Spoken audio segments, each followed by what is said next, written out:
오늘은 예수님께서 이 땅에 오신 날 성탄절입니다. 다 함께 인사하십시다. 메리 크리스마스. 코로나 바이러스로 인해서 분위기가 가라앉았습니다만 본래 성탄절은 온 세계가 다 함께 즐거워하는 날입니다. 메리 크리스마스는 영어로 인사하는 거죠. 성탄절 인사를 하는데 여기 메리라는 단어는 기쁘다, 즐겁다 하는 뜻으로 메리 크리스마스 하면 기쁘고 즐거운 크리스마스다 하는 거예요. 뭐가 그렇게 기쁘고 즐거울까? 세계 만민이 다 같이 그렇게 인사를 해요. 뭔가 기쁘고 즐거운 게 있기 때문에 그렇게 인사를 나누는 겁니다. 물론 이전에는 성탄절이면 선물도 전하고 나누고, 그리고 거리마다 크리스마스 트리 장식 반짝이는 전구, 별을 상징하는 거지요, 그것은. 그리고 크리스마스 캐롤, 성탄 캐롤이 울리면서 거리마다 분위기마다 참 흥겨움이 넘쳐났었는데, 그것도 어느 한 나라에서만 그렇게 하는 것이 아니라 이슬람 쪽만 빼놓고 전 세계적인 그러한 분위기였습니다. 이 기쁨과 즐거움의 유래, 그것은 누가복음 2장 10절 말씀에 근거합니다. 아기 예수님이 태어나시던 그날 밤 하나님의 천사가 베들레헴 들판의 목자들에게 나타나서 전해준 말씀이 이겁니다. 천사가 이르되 무서워하지 말라. 보라, 내가 온 백성에게 미칠 큰 기쁨의 좋은 소식을 너희에게 전하노라. 온 백성에게 미칠 큰 기쁨의 소식, 이것을 너에게 전한다. 오늘 다윗의 동네에 너희를 위하여 구주가 나셨으니 곧 그리스도 주시니라. 큰 기쁨의 좋은 소식의 내용은 너희를 위하여 구주가 나셨다. 구주가 나셨다는 사실을 전하면서 큰 기쁨의 소식이라고 이야기를 한 것이 이제 우리에게는 메리 크리스마스하고 축복하며 인사를 나누게 된 겁니다. 너희를 위하여 구주가 나셨다. 여기 너희는 저와 여러분을 포함하여 이 땅에 살아가는 인류 전체를 말합니다. 사람들이 어떤 상태에 있었기에 너희를 위한 구주라고 하셨을까요? 구주는 구원해 주시는 분이라는 거예요. 성경은 오늘 말씀에서 흑암에 앉은 백성이 큰 빛을 보았고 사망의 땅 그늘에 앉은 자들에게 빛이 비쳤다. 16절 말씀이 흑암에 앉은 백성, 사망의 땅과 그늘에 앉은 자들이라고 했는데 바로 이것이 오늘날 우리를 나타내는 겁니다. 스불론 땅, 납달리 땅, 요단강 저편 해변길, 이방의 갈릴리요. 흑암에 앉은 백성, 이들이 큰 빛을 보았고 사망의 땅과 그늘에 앉은 이 자들에게 빛이 비쳤도다. 오늘 이 말씀을 가지고 성탄의 메시지를 전하고자 합니다. 첫째, 예수 그리스도가 없는 세상, 예수 그리스도가 없는 사람은 미래가 암담한, 칠흑같이 깜깜한 절망의 상태요 존재들이라는 거예요. 한마디로 예수님 없으면 암담하다 하는 겁니다. 여기 스불론이라는 말씀이 나오죠. 스불론과 납달리는 이스라엘 12지파의 이름이기도 하고 이제 또한 그들이 살던 땅을 지경 이름으로 아예 명명이 되기도 하는 거예요. 스불론 땅, 납달리 땅. 스불론은 이스라엘 즉 야곱의 12아들들 중에 10번째로 태어난 아들입니다. 함께 거한다 하는 의미의 이름이에요. 야곱의 부인 레아의 6번째 아들입니다. 납달리는 또 하나 야곱의 아내인 라헬의 시녀를 통해서 이 땅에 태어나게 된 아들인데 12아들들 가운데 6번째 아들입니다. 경쟁한다 하는 뜻이 있어요. 야곱의 아들들 가운데 그다지 특별한 인물들은 아닙니다. 야곱이 운명하기 직전 이 두 아들들에게 축복한 내용을 보면 스불론은 해변에 거주하리니 그곳은 배 매는 해변이라 그의 경계가 시돈까지 이르다. 해변의 지경을 얘기했습니다. 납달리는 노인 암사슴이라 아름다운 소리를 바라는도다. 이 내용을 보면 이게 무슨 말일까? 잘 언뜻 자세하게 들어오진 않지요. 좀 애매한 이해가 잘 안 되는 내용의 축복인데 이렇게 야곱이 축복한 대로 이 두 지파는 가나안 땅에 들어가서 그러한 지경의 땅을 분배받고 지내게 됐다. 이들은 두드러진 사람들은 아닙니다. 그런 걸 볼 때 온 인류의 어떤 모습이구나. 물론 성경은 다 우리에 대한 깨우침의 말씀이기에 성경에 등장하는 인물을 볼 때 나에게 적용하고 성경에 나타나는 사건을 볼 때에 나에게 적용하고 우린 성경을 그렇게 내게 적용하여 보는데 이 두 스불론과 납달리라고 하는 사람들 이들의 모습은 그냥 평범한 우리들의 모습이다. 그런데 여기에 대해서 거기는 함대, 저 변방, 거기는 어둠, 거기는 그늘 이런 곳으로 표현을 더하고 있습니다. 야곱이 축복한 대로 이들은 그렇게 그 지역에 가서 살았습니다. 납달리는 산간 지역으로 또 스불론은 물가 해변 지경으로 땅을 분배받아 살게 됐죠. 우리가 사람들을 크게 두 가지로 나눕니다. 어떤 사람은 내성적이다. 어떤 사람은 외향적이다. 내성적인 사람은 혼자 이렇게 속에 생각을 혼자서 해요. 많이 활동적으로 뭔가 하지는 않아요. 그러나 할 건 또 다 하죠. 외향성 있는 사람은 굉장히 사람들을 만나고 돌아다니면서 저 사람 자기 돌볼 시간이나 있는가 하는데 늘 그러면서도 또 자기 돌볼 건 다 돌보죠. 그런데 나타나는 표면적인 것이 그렇게 나타난다는 겁니다. 자, 이렇게 살든 저렇게 살든 해변에 거하든 숲속에 거하든 고기를 잡든 무역을 하든 사냥을 하든 농사를 짓든 분주하든 한가하든 중요한 것은 예수 그리스도가 함께 하느냐 하는 겁니다. 오늘 말씀의 핵심은 예수님이 함께 하신다면 그것이 우리 눈에 볼 때에 한가하고 시원찮아 보여도 거기엔 생기가 있고 빛이 비춰지고 생명하는 역동성이 있다는 거예요. 여기 이방의 갈릴리 변방 쪽입니다. 성전감 없니다. 중심감 없니다. 멀더라도 그것에 예수님의 생명의 빛이 임하면 거기는 밝아지고 사람 살만한 곳이 된다는 말씀이에요.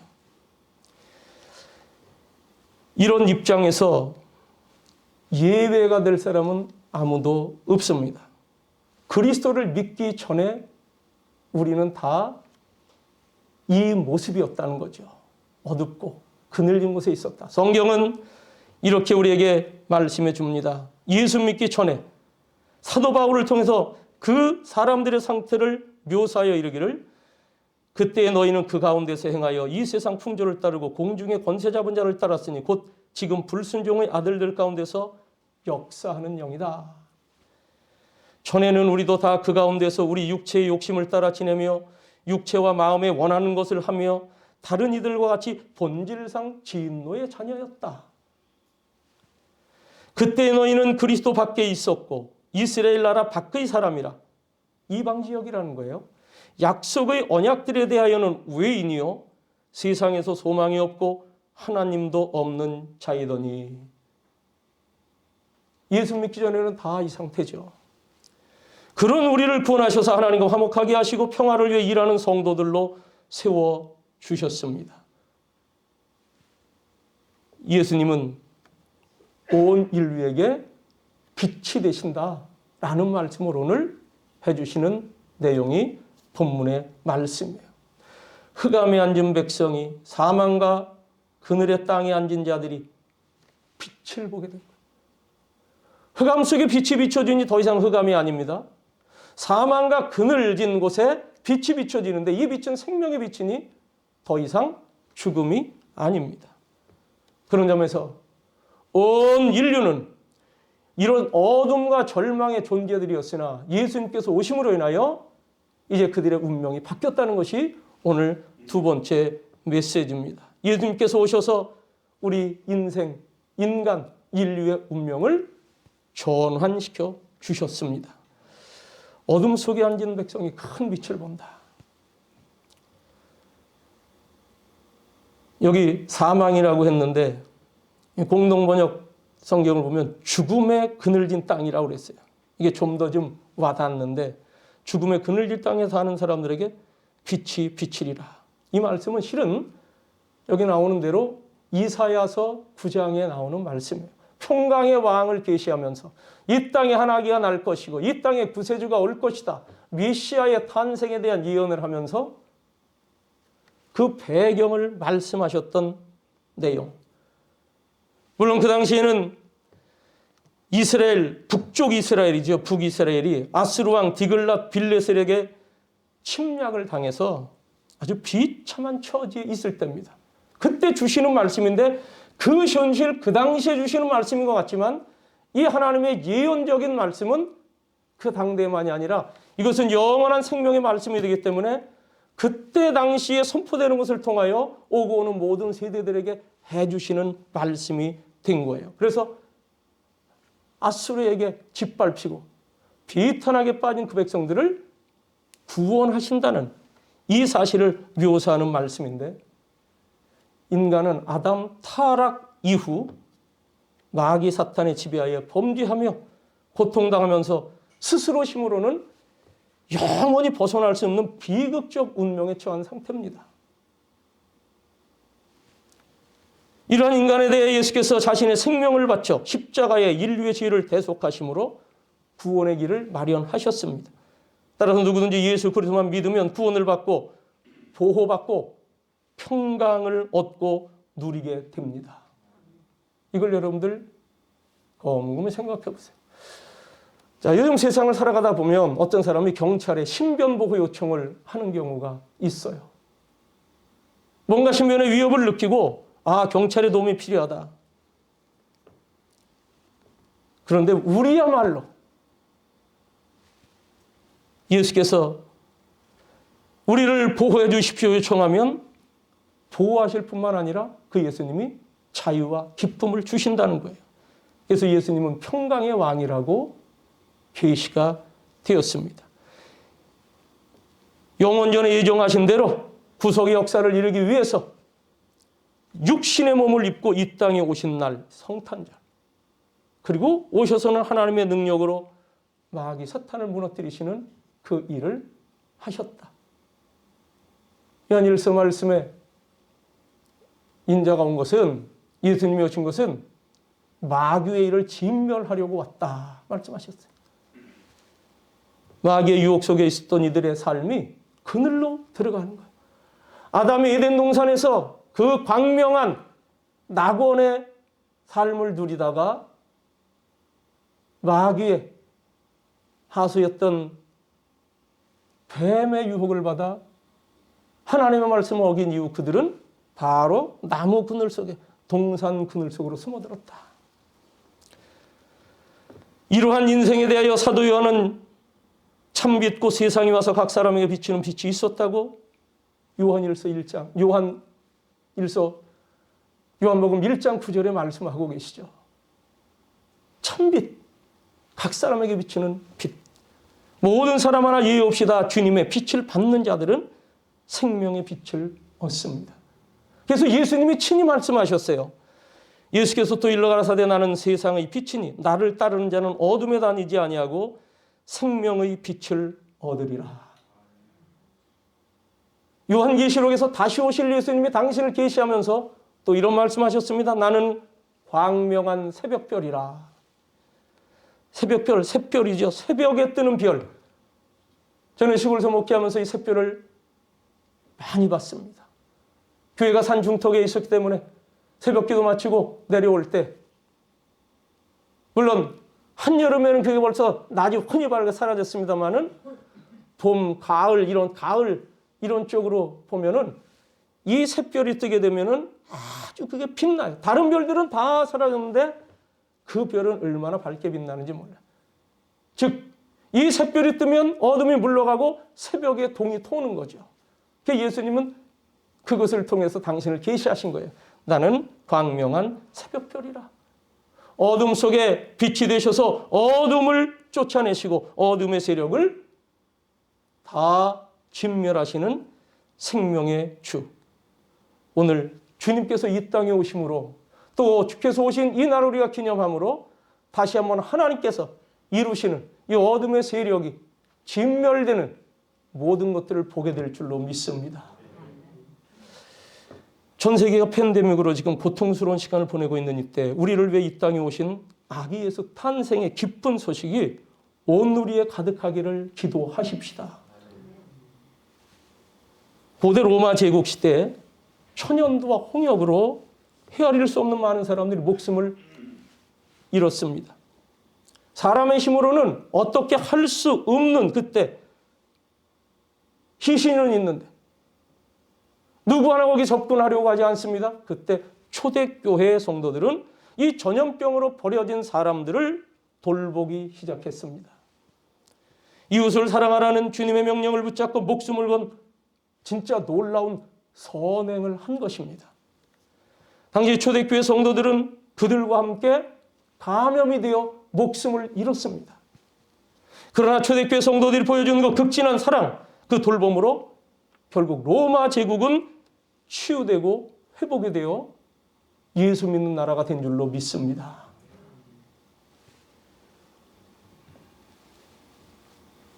목숨을 걸고 전염병에 걸린 이 성도들을 보던 사람들, 그들이 예수를 믿게 됐더라는 거예요. 병든 이들을 고치고 죽은 시체들을 치워주며 그들에게 주의 사랑으로 접근을 했더니 사람들이 그 모습을 보고 나도 교회를 가야 되겠구나. 예수 믿어야 되겠구나. 이 생각을 가졌다는 거예요. 기독교가 급격한 성장을 이루었습니다. 초대교회 성도들의 목숨 건 선행, 이것이 교회를 국교로 공인하게 하는데 큰 계기가 됐다. 우리나라 첫 감리교 선교사 아펜젤로 목사님의 기도 내용입니다. 그분이 마침 언더우드 장로교 선교사님과 함께 일본에서 우리 한국에 들어왔는데 인천 제물포 포구에 도착해서 그들이 거기서 기도드린 거예요.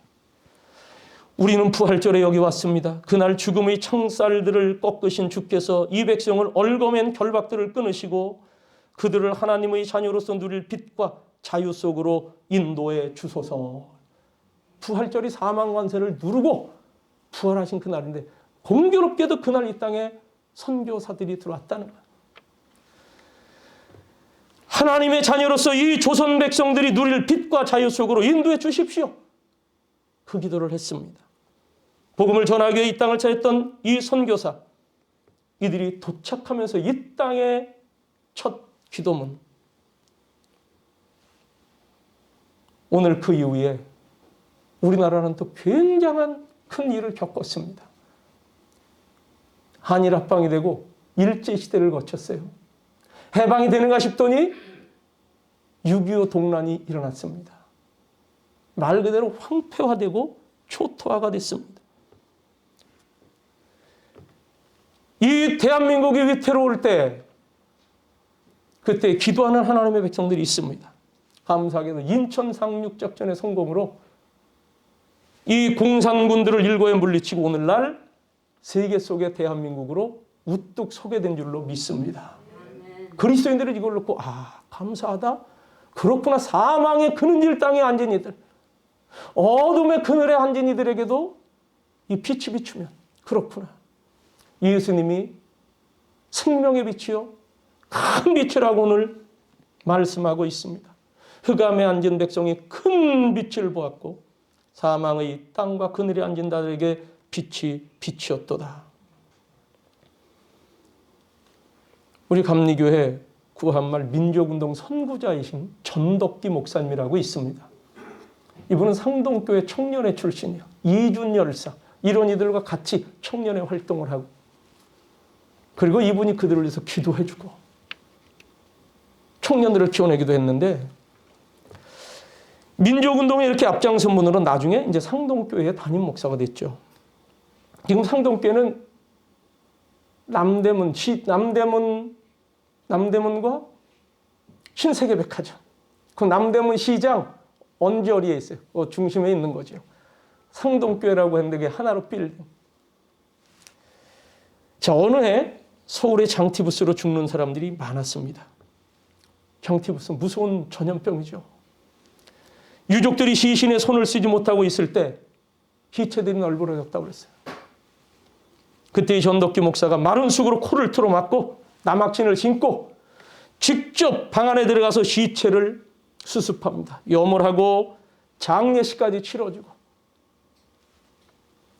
이런 전덕기 목사의 행동에 많은 사람들이 감명을 받았고, 그를 따르며 존경하는 사람들이 그가 있는 상동교회로 몰려들었습니다. 이런 소문이 났지요.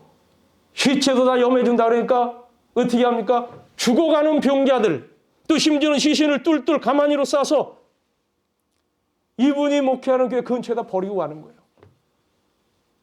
남대문 밖에도 그런 일이 많았다는 겁니다. 그래도 이 전덕기 목사님은 그 모든 장례를 치루어주고 치료해 줬다고 합니다. 그 결과 상동교회 1910년도 서울에서 교인들이 가장 많이 모이는 교회가 됐다는 거죠. 유명한 정동교회도 있습니다. 동대문 교회도 있습니다. 그때 정확한 숫자, 이 송길섭 박사, 이 목사님이 교회사 교수로 지금은 고인이 됐습니다마는, 이분에게 배울 때 그분에게 들은 말씀이에요. 상동교회는 1739명, 정동교회는 1347명, 동대문 교회는 1139명이었다고 합니다. 사람 수를 얘기하는 것이 아니라 그러한 어둠과 사망의 그늘에 앉은 자들에게 빛으로 사역을 할 때에 이런 역사들이 일어나더라. 사랑하는 성산 성도 여러분, 예수님은 저 유대 지역 작은 산골 베들레헴에서 탄생하셨습니다. 낮고 천한 마국간 구유에 누이셨습니다. 그 당시 동방의 박사들은 화려한 왕궁이 아닌 마국간에서 예수님을 만날 수 있었습니다. 아차하는 순간 왕궁에 들어가기도 했습니다. 근데 거기서 예수님을 못 만났어요.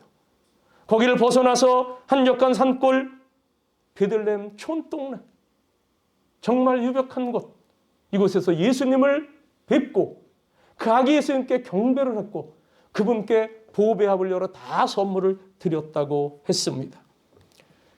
지금 예수님께서 이 땅에 오신다면 어디에서 누구와 함께 하실까? 많은 사람들이 예수님 만나기를 원합니다.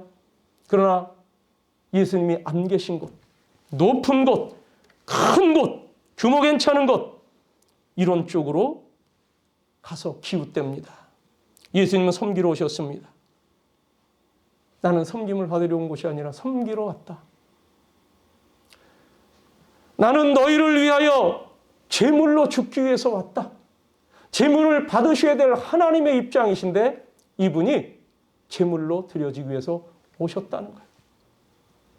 그곳에 예수님이 계십니다. 여러분, 피차에 섬기시며 겸손하시기를 주의 이름으로 축원합니다. 소외되고 도움이 필요한 이웃들을 돌아보는 우리의 작은 섬김, 교회가 그 일을 지금까지 해왔습니다. 이 땅에 오신 예수님의 그 사랑을 전하는 통로의 사역이 될 것입니다. 어떠한 시대와 상황, 이유여하를 막론하고 구원받을 수 있는 유일한 길은 오직 그리스도 예수뿐입니다. 이루 말할 수 없는 고통 속에 지금 일상을 살아가고 있는 우리의 이웃들, 또 우리 자신을 포함해서 가장 기쁜 소식, 예수 그리스도의 나심을 전파하고 알리는 성탄절이 되기를 기도하시기 바랍니다. 우리를 위해 이 땅에 오셔서 채울하신, 스스로 다 겪으신 예수님의 그 고귀하고 숭고한 그 사랑이 우리 교회가 있는 이 성남, 또 저 북녘 글파만 우리 조국 대한민국 전 세계 위에 가득하도록 기도하시기를 바랍니다. 이 놀라운 은혜의 역사로 오늘 우리가 큰 빛이 비춰지는 광명의 천국의 약속을 가지고 이 세상을 계속해서 살아가야 할 것입니다. 절망하지 마시고 소망의 삶을 살고 찬양하며 감사하시기를 바랍니다. 그리스도인들이 가는, 복음이 가는 곳, 우리가 가서 복음이 전파되는 곳에는 분명히 어둠이 물러갑니다. 생명의 빛을 보게 되는데 이 귀한 역사에 하나님은 저와 여러분들을 택하시고 오늘 우리 교회를 쓰시고자 하십니다. 믿습니까? 하나님이 쓰실 것 같아요? 요 정도 교회 가지고 할 수 있겠습니까? 하지 마세요. 제가 뭐라 할 수 있겠습니까? 그럼 물러가지 마세요. 하나님은 작은 자를 들어 큰 자들을 무섭게 하시고 연약한 자들을 통하여 강한 자들을 무섭게 하신다고 말씀하셨습니다. 베들레헴 동네 얘기했죠. 작은 동네입니다. 성경에 예언되어 있는 동네입니다. 베들레헴 에브라다야 너는 유다 족속 중에 작을지라도 이스라엘을 다스릴 자가 네게에서 네게로 나올 것이라. 그의 근본은 상고의 영원에 있느니라. 하나님 우리를 본래부터 택해 주셨습니다. 택정하셨습니다. 그래서 우리로 빛이 되어 세상으로 가라 말씀하셨습니다. 지금 힘든 때 그리스도의 탄생 이 사실을 확신하시며 지금까지 주님께서 이루어오신 온 세계의 생명 구원의 역사와 밝은 빛으로 사망과 죽음의 그늘 곳에 있는 에게 생명을 주시며 살만한 곳으로 모든 것들을 전환시켜 주신 그 은혜가 주님 오시는 그날까지 우리를 통해서 계속될 것을 믿습니다. 기도하겠습니다.